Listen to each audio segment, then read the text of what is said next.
This channel does not promote any violent, harmful, or illegal activities. All content provided by this channel is meant for an educational purpose only. ইডির মামলায় জামিন পেলেন কালীঘাটের কাকু।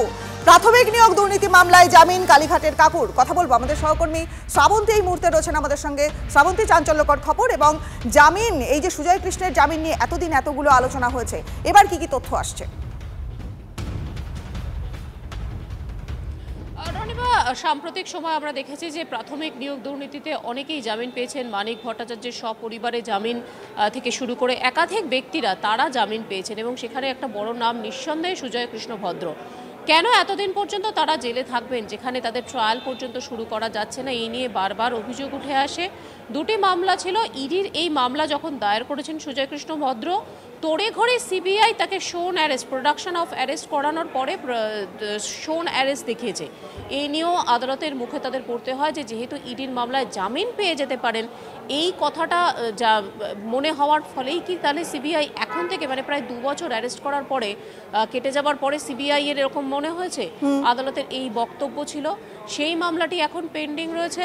তার মধ্যে ইডি মামলা থেকে আজকের বিচারপতি শুভ্রা ঘোষ সুজয় কৃষ্ণ ভদ্রকে জামিন দিয়েছেন।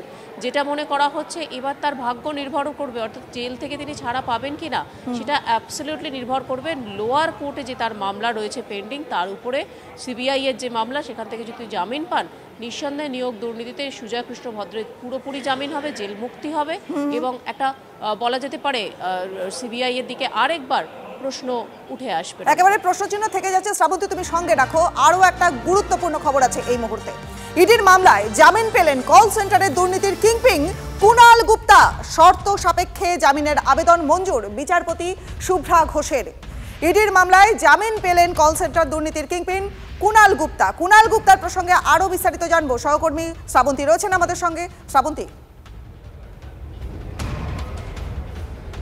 দেখো, প্রায় 125 কোটি টাকা দুর্নীতি ছিল এবং সেখানে 62 কোটি টাকার সম্পত্তি বাজেয়াপ্ত করেছিল ইডি।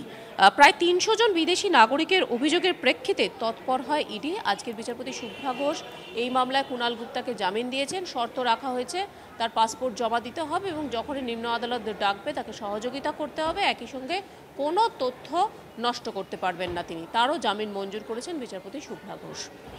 রনিপা, বেশ, অনেক ধন্যবাদ শ্রাবন্তী। নজর রাখো।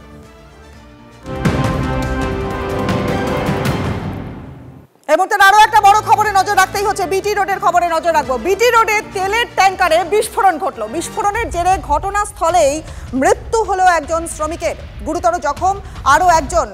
নজর রাখবো বিটি রোডের দিকে। বিটি রোডে তেলের ট্যাঙ্কারে বিস্ফোরণের জেরে ঘটনাস্থলে মৃত্যু হয় এক শ্রমিকের, গুরুতর জখম আরও একজন। পুরনো অয়েল ট্যাঙ্কার কাটার সময় বিস্ফোরণ ঘটে।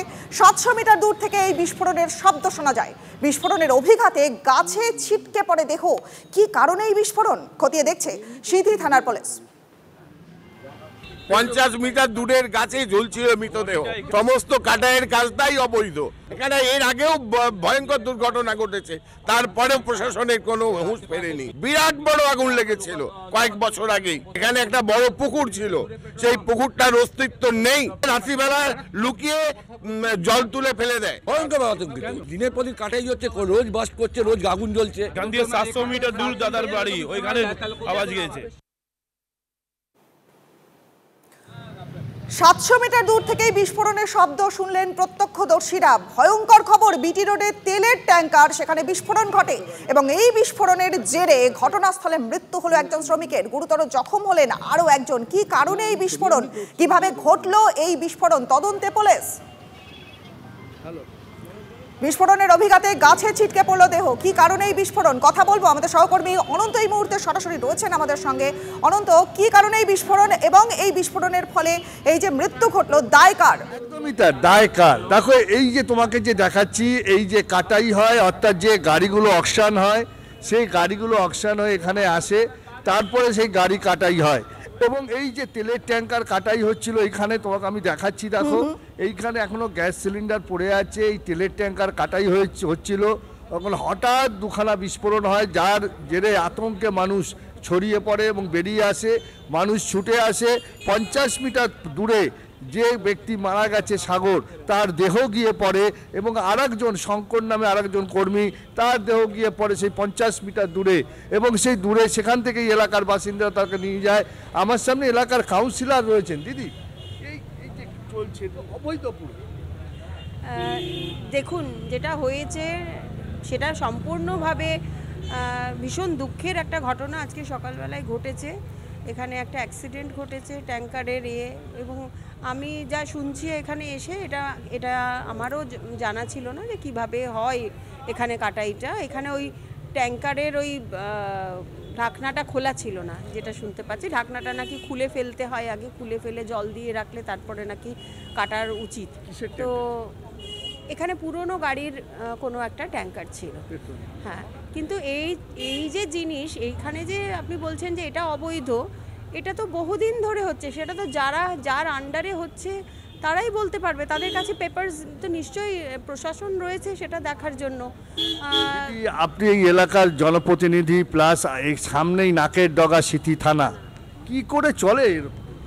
না, সিথি থানা নিশ্চয়ই বলতে পারবেন। আপনারা যদি থানায় বড়বাবুর কাছে গিয়ে জিজ্ঞেস করুন, পেপারস দেখতে চান, তাহলে নিশ্চয়ই হবে। কারণ পেপারস না থাকলে থানা নিশ্চয়ই এতটা অ্যালাউ করবে না, বা থানার সামনে এত বড় কাজ হচ্ছে সেটা। আর দেখুন, আমি জনপ্রতিনিধি, এলাকার বাকি জিনিসপত্র দেখার কাজ আমার, কিন্তু কার লাইসেন্স আছে কি নেই সেটা তো প্রশাসনের দেখার কথা। মানে সেটা তো কর্পোরেশনও দেখার কথা, কর্পোরেশনের ট্রেড লাইসেন্স আছে কি না নিশ্চয়ই দেখেছেন এবং নিশ্চয়ই রয়েছে, না হলে কাজটা তো নিশ্চয়ই এতদিন ধরে এরকম ভাবে হওয়ার কথা নয়। তাহলে কি বলতে চাইছেন কর্পোরেশনের অনুমতিতে ইল্লিগাল কাজ চলছে? না, কর্পোরেশনের অনুমতিতে কখনো ইল্লিগাল কাজ হয় না।